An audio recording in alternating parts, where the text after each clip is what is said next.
कितनी दफा हमने इसको देखा है दृष्टांतों में. We run it through the Bible. पूरी बाइबल में देखा है मैंने इसको. Let's read in Matthew 17. आइए पढ़ेंगे मत्ती 17 में. And after 6 days, और 6 दिन के बाद Jesus taketh Peter, James and John his brother. यीशु ने पतरस और याकूब उसके भाई यूहन्ना को साथ लिया.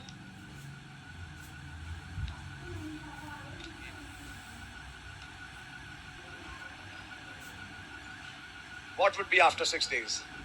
6 दिन के बाद क्या होगा? 7th day. 7वां दिन. Amen. In that 7th church age. उस 7वें कलीसिया काल में. And after 6 days, 6 दिन के बाद Jesus taketh Peter, James and John his brother. यीशु ने पतरस और याकूब और उसके भाई यूहन्ना को साथ लिया. And bringeth them up into an high mountain apart. और उन्हें एकांत में किसी ऊंचे पहाड़ पर ले आया. And was transfigured before them. और वहां उनके सामने उसका रूपांतर हुआ. पूरा का पूरा शरीर कपड़ों समेत बदल गया. ट्रांसफिगरेशन का मतलब है पूरा ही रूप. ये नहीं कि सिर का रूप बदल गया, पैर वैसे के वैसे ही रहे. सिर से लेके पैर तक कपड़ों समेत सारा ही रूप बदल गया. And his face did shine as the sun. और उसका मुंह सूर्य के समान चमका. And his raiment was white as the light. और उसका वस्त्र ज्योति के समान उजला हो गया. First thing, पहली चीज. his second coming, he's not coming in his a natural body which was 2000 years back. उनकी जो दूसरी आमद है वो अपनी प्राकृतिक देह में नहीं आ रहे जो 2000 साल पहले थी. Same Jesus, वही यीशु, but in a glorified form. पर एक महिमा युक्त रूप में. Are you seeing this body? क्या आप इस देह को देख पा रहे हैं? Can I ask you a question? क्या मैं आपसे एक सवाल पूछ सकता हूँ? In which body do we meet him in the air? किस देह में हम उनसे मिलते हैं हवा में? Glorified. महिमा युक्त देह में. Keep that in mind. इस बात को दिमाग में जब हम हवा में उनसे मिलेंगे, हमारी देहें भी बदल जाएंगी. वो कौन सा रूप होगा? Glorified body. महिमा युक्त देह. Is that right? क्या बात ठीक है? क्या glorified body के अलावा भी कोई body है? Yes, Word body, जिसे theophany कहते हैं. वचन वाली देह. क्या उसकी भी चमक है? आप लोग हैं मेरे साथ? Now just try to see how he's showing Peter, James and John his second coming. अब देखने की कोशिश करिए कैसे वो दिखा रहे हैं पतरस, याकूब, यूहन्ना को उनकी दूसरी आमद. His whole figure was transfigured. उनका पूरा रूप रूपांतरित हो गया, बदल गया. And his face shined like the sun. और उनका मुंह सूर्य के समान चमक रहा था. And raiment was white as the light. और उनका वस्त्र ज्योति के समान श्वेत हो गया. शायद प्रकाशित वाक्य में भी ऐसी कुछ बातें मैंने पढ़ी हैं. Amen. Amen. And behold, there appeared unto them Moses and Elias talking with him. और मूसा और एलिया उसके साथ बातें करते हुए उन्हें दिखाई दिए. Then answered Peter and said unto Jesus, Lord, it is good for us to be here if thou wilt. Let us make here 3 tabernacles, one for thee, one for Moses, and one for Elias. इस पर पतरस ने यीशु से कहा, हे प्रभु, हमारा यहाँ रहना अच्छा है. यदि आपकी इच्छा हो तो मैं यहाँ 3 मंडप बनाऊं, एक आपके लिए, एक मूसा के लिए और एक एलिया के लिए. While he yet spake, जबकि वो बोल ही रहा था, behold, a bright cloud overshadowed them, and behold, a voice out of the cloud which said, This is my beloved Son, in whom I am well pleased. Hear ye him. Amen. वो बोल ही रहा था कि एक उजले बादल ने उन्हें छा लिया और उस बादल में से ये शब्द निकला, ये मेरा प्रिय पुत्र है जिससे मैं प्रसन्न हूँ, इसकी सुनो. Wonder what that cloud was. सोचते हैं कि क्या वो बादल था? Was it a cloud of water? क्या वो पानी का बादल था? Or was it a supernatural cloud? या वो एक अलौकिक बादल था? Could it be possible it's the same cloud? क्या ये संभव हो सकता है कि ये वही बादल हो? Amen. Which is called the cloud of God, जो कि खुदा का बादल कहलाता है. right from the book of Genesis to Revelation. एक उत्पत्ति की किताब से प्रकाशित वाक्य तक.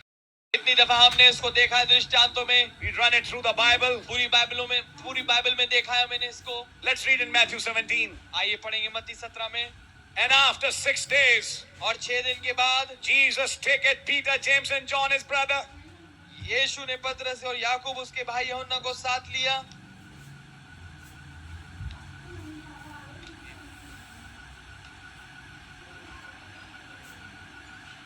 what would be after 6 days?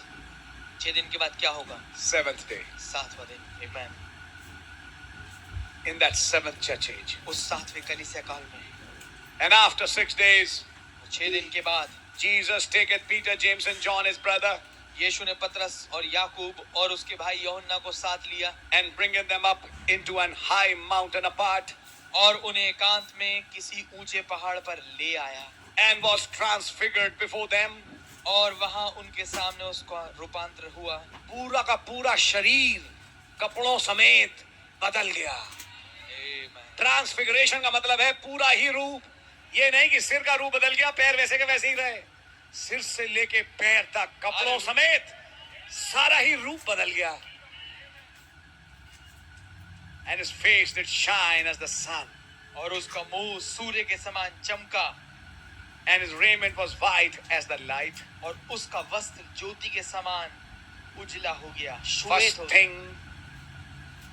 thing, पहली चीज, his second coming, he's not coming in his a natural body which was 2000 years back.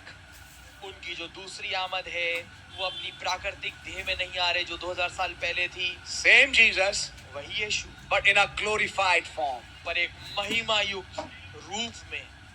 Are you seeing this body? क्या आप इस देह को देख पा रहे हैं? Can I ask you a question? क्या मैं आपसे एक सवाल पूछ सकता हूँ? In which body do we meet him in the air? किस देह में हम उनसे मिलते हैं? हवा में।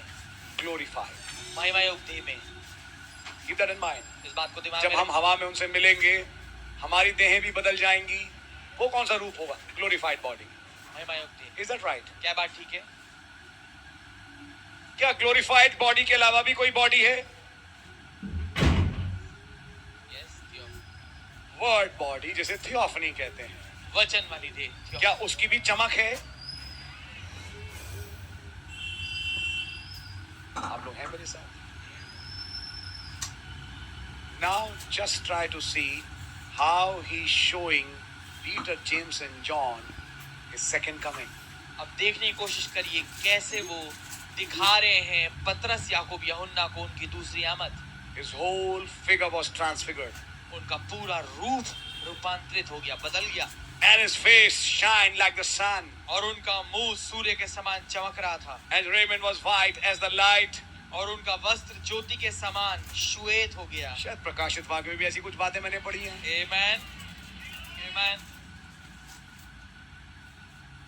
And behold, there appeared unto them Moses and Elias talking with him. और मूसा और एलिया उसके साथ बातें करते हुए उन्हें दिखाई दिए। Then answered Peter and said unto Jesus, Lord, it is good for us to be here if thou wilt. Let us make here 3 tabernacles, one for thee, one for Moses, and one for Elias.